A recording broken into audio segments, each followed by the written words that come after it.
আমরা সকলেই জানি বাংলার কৃষিজীবী সমাজে শস্য উৎপাদনের বিভিন্ন পর্যায়ে যে সকল আচার অনুষ্ঠান ও উৎসব পালিত হয় তার মধ্যে সবচাইতে অন্যতম উৎসব হলো নবান্ন উৎসব। আর আজকের ভিডিওতে আপনাদের মাঝে নবান্ন উৎসব সম্পর্কে সকল বিস্তারিত তথ্য তুলে ধরার চেষ্টা করব। চলুন তাহলে ভিডিওটি শুরু করা যাক। আসসালামু আলাইকুম। নবান্ন উৎসব বাংলাদেশ ও ভারতের পশ্চিমবঙ্গের ঐতিহ্যবাহী ধানের ও পিঠার উৎসব।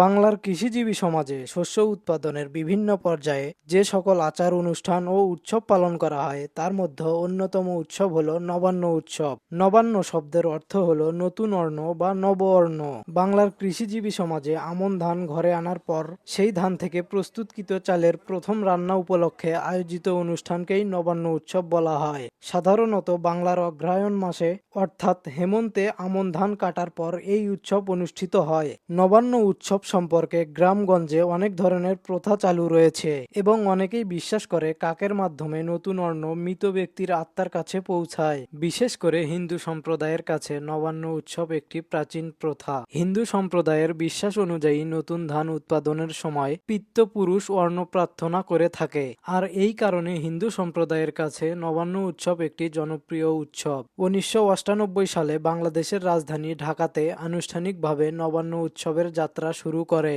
তারপর থেকেই নবান্ন উৎসবটি সবার কাছে জনপ্রিয়তা লাভ করে। নবান্ন উৎসবে নতুন চাল ছাড়াও সকল প্রকার নতুন নতুন নিত্য প্রয়োজনীয় সামগ্রী পাওয়া যায়। তাই আশেপাশের কয়েকটি উপজেলা থেকে মানুষ ভিড় করে এই নবান্ন উৎসবে। এছাড়াও প্রত্যেকটি বাড়িতে উৎসব মুখর পরিবেশ তৈরি হয় এই নবান্ন উৎসবকে কেন্দ্র করে। আগের দিনগুলোতে এই উৎসবটি অনেক জাঁকজমকভাবে উদযাপন করা হলেও কালের বিবর্তনে এখন এই উৎসবটি প্রায় বিলুপ্তর পথে। তাই কিছু কিছু জায়গায় বাংলার এই প্রাচীন ঐতিহ্যকে ধরে রাখতে নবান্ন উৎসবের আয়োজন করা হয়ে থাকে। প্রতি বছর বাংলার অগ্রহায়ণ মাসের প্রথমের দিকে এই উৎসবটি আমাদের প্রাণপ্রিয় শহর গোবিন্দগঞ্জ পুরাতন বন্দর নামক স্থানে গোবিন্দগঞ্জ সরকারি প্রাথমিক বিদ্যালয়ের সামনে অনেক জাঁকজমকভাবে অনুষ্ঠিত হয়ে থাকে।